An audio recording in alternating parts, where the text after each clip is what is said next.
Unuratu and her rebels are the true sons and daughters of Paititi, if you're asking. I'm not the only one who thinks it either. Just the only one with the guts to say it, apparently. The cleansing is upon us, and it should be Unuratu's line that sacrifices Kukulkan to restore the sun, and not the other way around. But thoughts like that have a way of getting people dead, so it's no wonder they aren't voiced.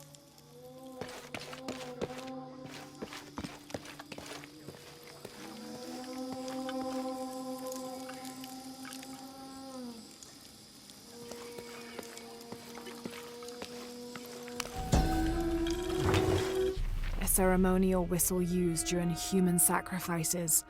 The sound emitted from the skull-shaped instrument has been compared to the tormented screams of the dying and the dead. Its shrill cry is said to clear a path to the underworld for the recently deceased. The death whistle has also been used as an instrument of war, its cry striking fear into the heart of the unknowing enemy.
La witch.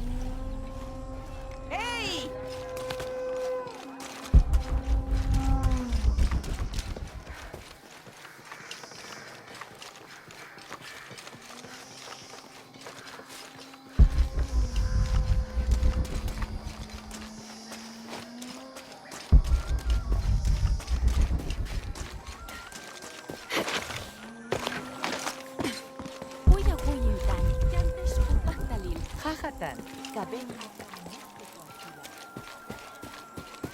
Do you know what's missing in this city?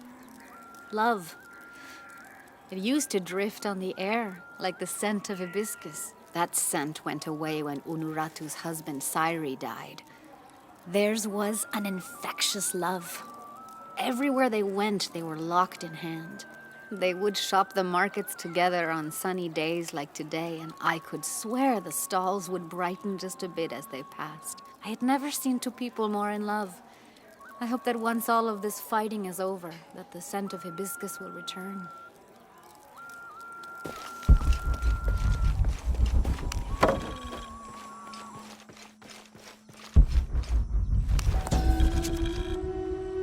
Amaru returned for his brother's funeral, inconsolable during the burial and immovable after. The next day, however, he cut swiftly through the city. He unmasked the cult's leader, exposing them as outsiders. "It is time for the people of Paititi to take control of their city," he said, holding a decapitated head in one hand and the bloody knife in the other. "No longer will we bow to outsiders."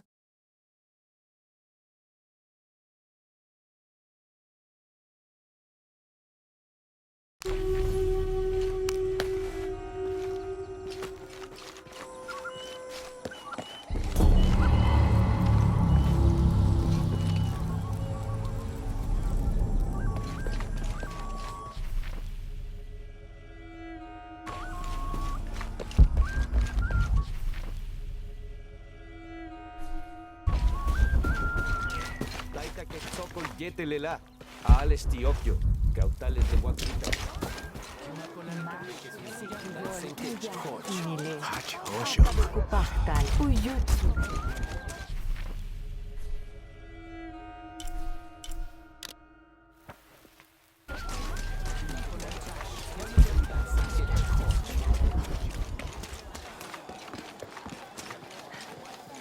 Have you met Paimo, Ishiki? The fool.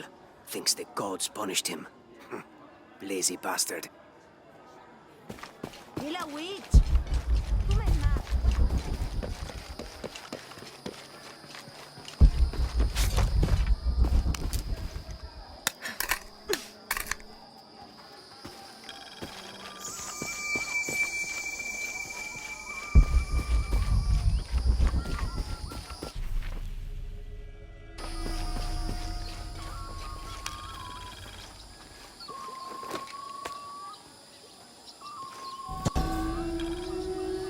The pilgrimage came to a fork of two rivers and decided to settle. They erected 2 pyramids and began their new lives as protectors of the box.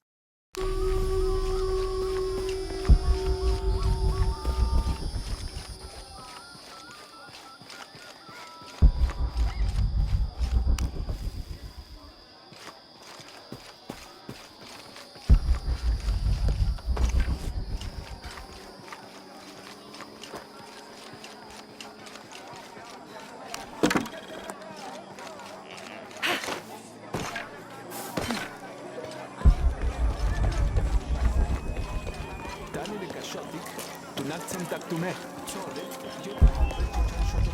Ukaha la shotik tulaka.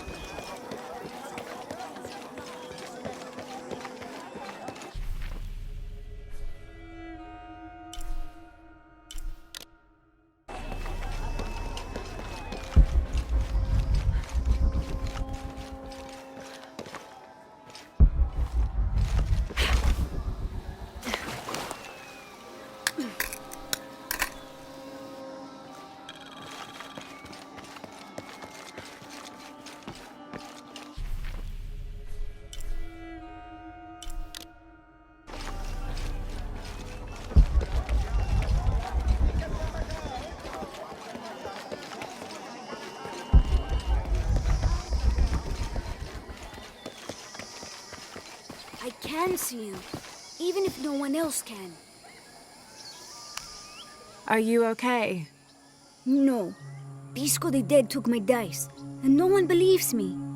But he took them. A dead man took your dice. Are you sure you didn't lose them? Ugh, you're as bad as the rest of them. I'm sorry. You're right. I'll tell you what. I'll pay very close attention, and if I see Pisco the Dead, I'll ask for your dice back. Really? You believe me? It wouldn't be the first time the dead seemed to speak to me.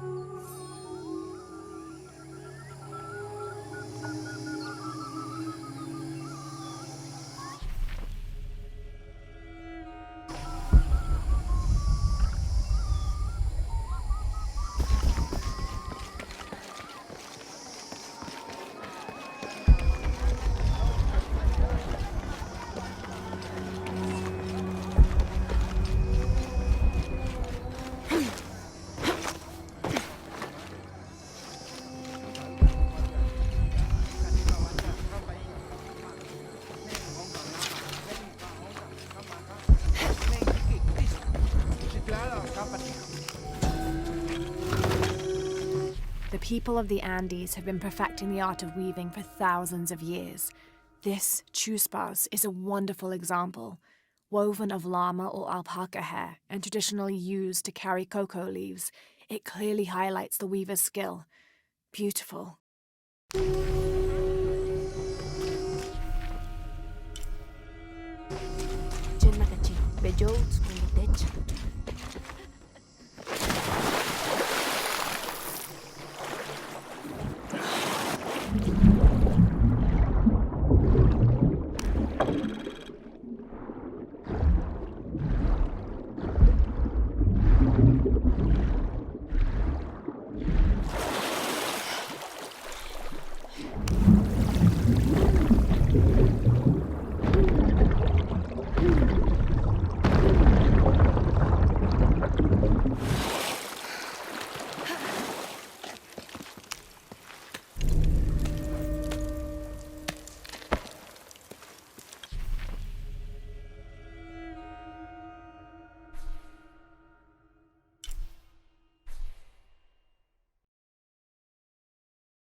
It can't be an Alush.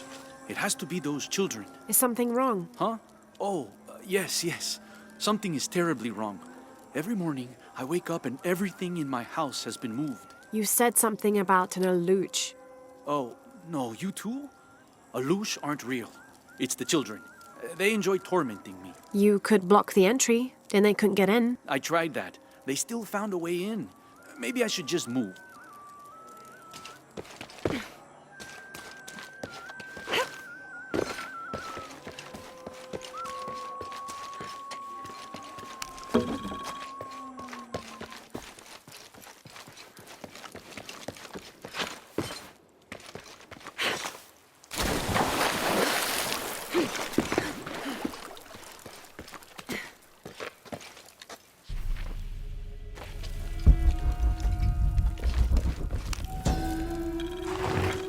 This jade mask would have been placed on a noble's corpse during his funeral.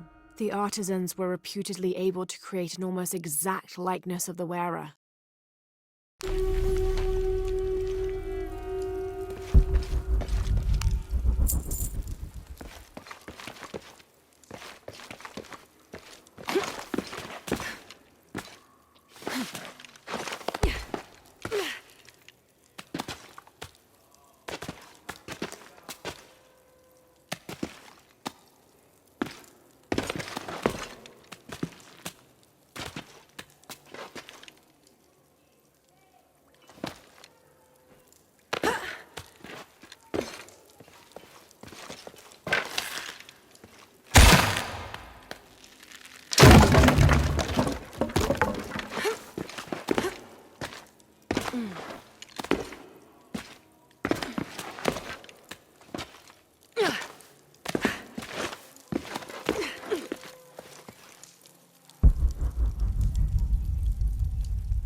Cast out those the minds of the gods. Show me a sign. I don't understand. It's almost like a creel.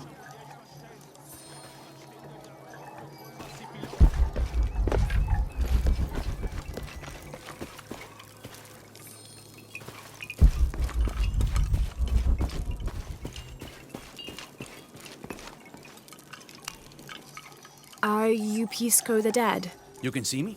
At last, Pisco is seen. Are you also dead, Ishiki? No. So you are Pisco the Dead. I am Pisco, servant of the gods. I'm Lara. Lara. Nice name, Lara. You are not dead. Neither are you. Oh, but I am. As a child, I was to be sacrificed. I was brought to the mountain. The ritual was completed, But you survived. only my body. I am dead to all my friends and family. I live by the offerings that are left for me. I met a boy who says Pisco stole his dice. Taki? He's the son of a very arrogant noble. He insisted we play a game. He lost. I don't have many things, but I won those dice fair and square. If you want, I'll play you for them. Do you want to play a game? What's the game? Talk to 5 people who have been cast out. Hear their wisdom and tell me why Taki lost, and I'll give you the dice. I can do that.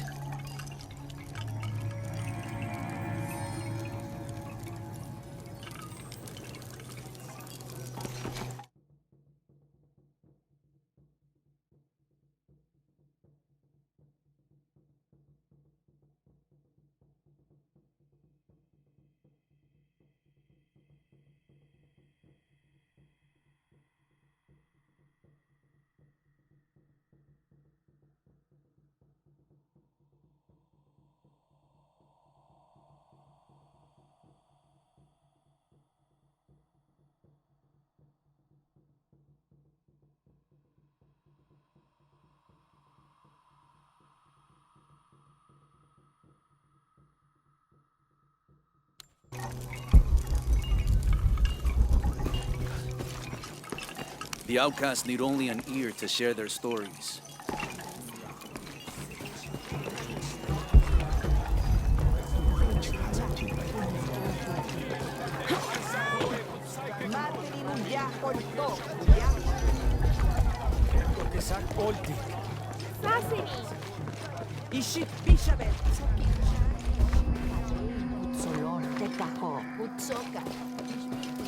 It is busy today. Kukulkan may have promised we'll thrive, but many make their own offerings.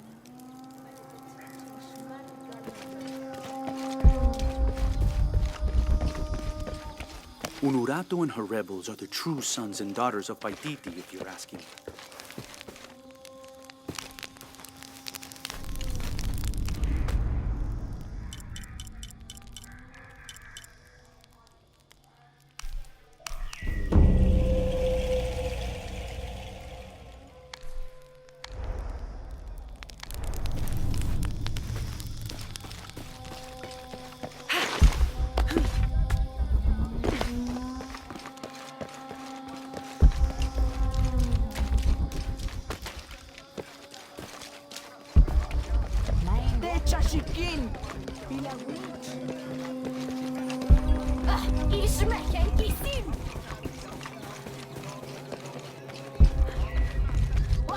They said I'm a liar, and not to believe anything I say.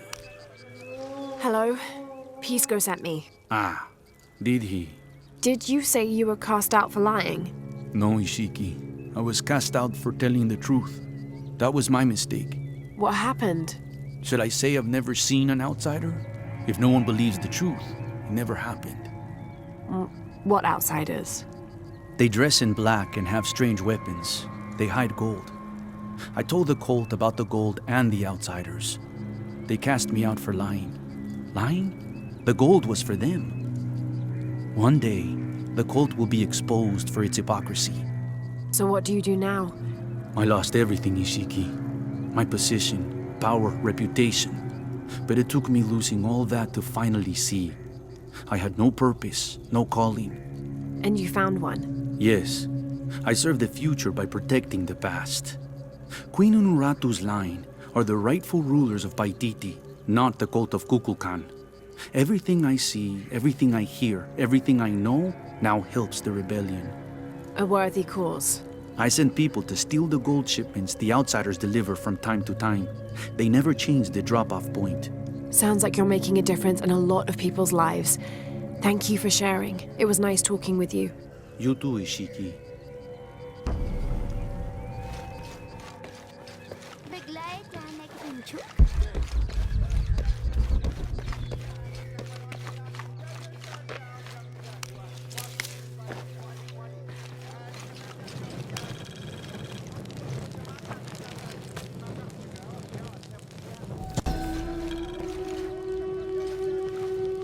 Itzamna is the son of the Maya creator god Hunabku.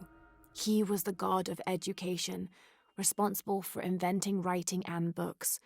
This made him an essential figure in the development of Maya culture. He was also god of agriculture and created farming. He even presided over doctors, healing people with the help of his red-hot hand. Usually Itzamna took on a reptilian aspect, but he was also known as Kinichahal, a fire macaw, who is the patron of the number 4 and controlled drought and disease.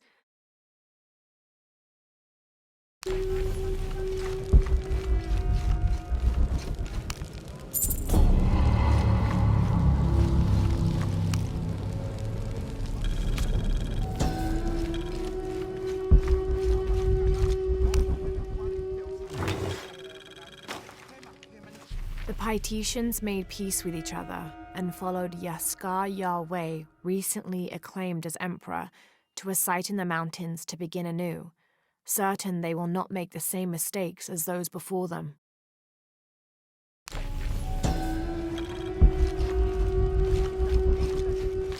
An Aztec-influenced mask, decorated with items native to the area around Paititi.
Men ut.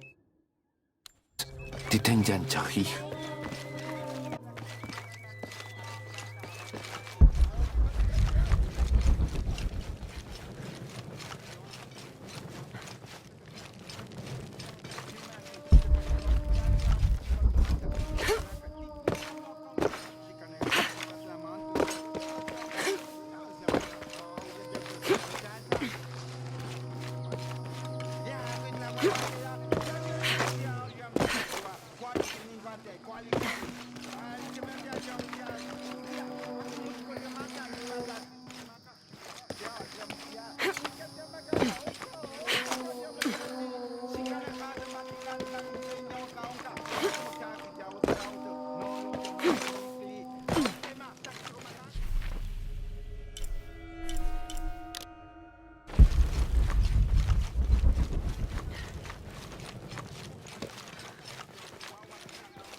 Ill-suited to the local land, the Maya's agriculture techniques of slash and burn soon led to a food shortage. At the risk of starvation, they entered into treaties with local pre-Inca tribes, gaining new technologies and crops. The traders arrived, bringing new goods, and then the farmers, with new crops and techniques. Eventually, as more and more of the outsiders arrived in Paititi, they eventually took administrative control.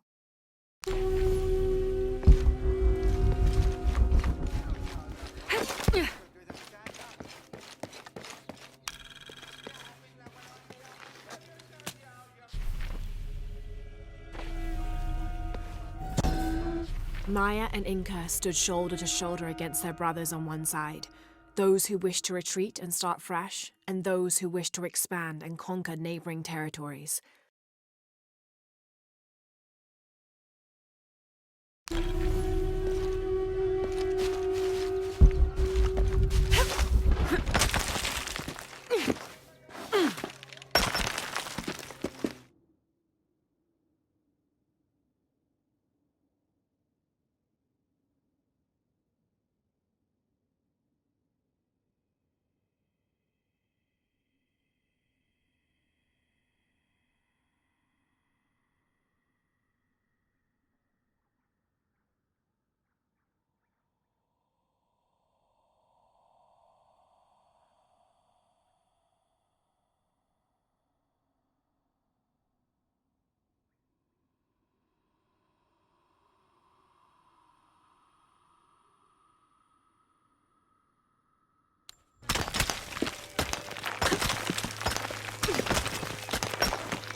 This staff has a jury-rigged flintlock mechanism similar to those from European firearms. The cultist priests must have used this during their ceremonies to awe the crowds.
Each Taka of the cult of Kukulkan vows to tie his coat to that of Yutu, descendant of the Maya. Lacking any family of his own, each Taka will live with the parents of Yutu until such time that they have built their own home and hearth. Yutu vows to tie her coat to that of each Taka. She will bear him many children, which they will raise according to the traditions of both their peoples.